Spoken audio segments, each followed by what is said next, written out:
अक्सर हम उन कर्मों को देखते हैं जो कर्म लोग बाहर करते हैं, लेकिन उन कर्मों से ज्यादा हमें उन कर्मों को देखना चाहिए जो हम अपने मन के अंदर करते हैं।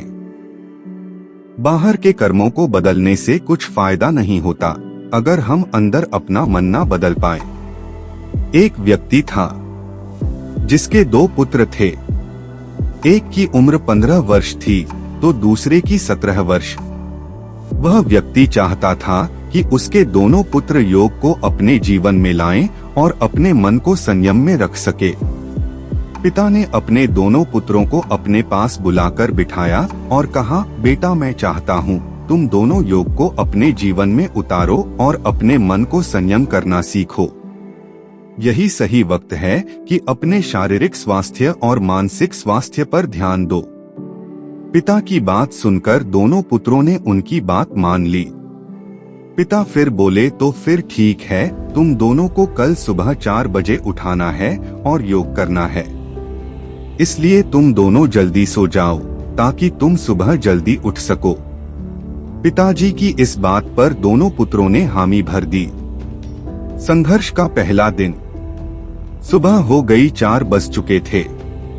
बड़ा पुत्र 4 बजे उठ चुका था, लेकिन छोटा पुत्र अभी तक सो रहा था। बड़े पुत्र ने छोटे पुत्र को जाकर उठाने का प्रयास किया, लेकिन उसके बार बार उठाने पर भी वह नहीं उठा। इसलिए वह अपने पिताजी के पास गया और बोला, पिताजी मैं छोटे को कब से उठाने की कोशिश कर रहा हूँ पर यह है कि उठ ही नहीं रहा। मुझे नहीं लगता कि यह रोज सुबह उठकर योग कर भी पाएगा और अपने मन पर संयम कर पाएगा। पिताजी बोले, बेटा ऐसा क्यों कह रहे हो? अभी तो पहला ही दिन है। पुत्र बोला, वही तो पहले ही दिन इसने ऐसी हरकत कर दी तो फिर जीवन में संयम कहाँ से ही आएगा?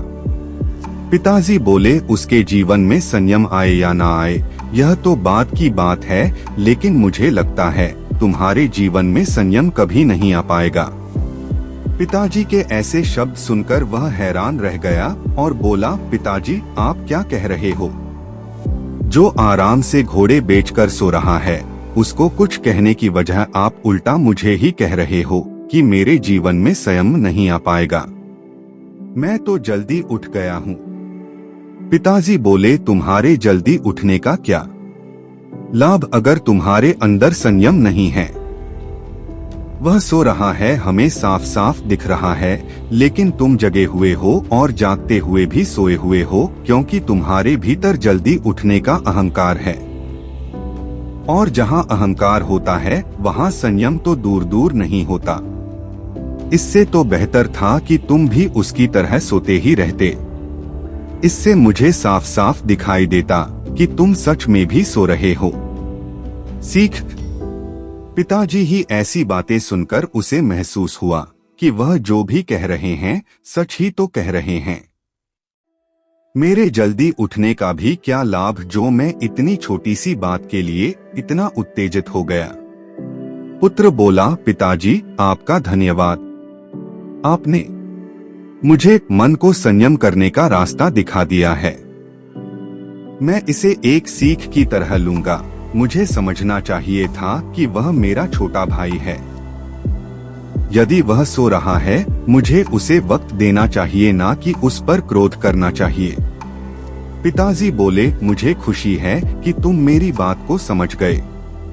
पुत्र ने अपने छोटे भाई को प्यार से उठाया और वह उठ गया। फिर दोनों ने मिलकर योग शुरू कर दिया। कहानी से शिक्षा। इस कहानी से हमें यह शिक्षा मिलती है कि हमें बिगड़ी हुई परिस्थिति में ही देखना चाहिए कि हमारा मन कितना संयम में है। किसी दूसरे की खामी को देखकर कभी भी क्रोध न करें, क्योंकि ऐसा करने से दूसरे का क्या हम खुद का भी भला नहीं कर पाएंगे।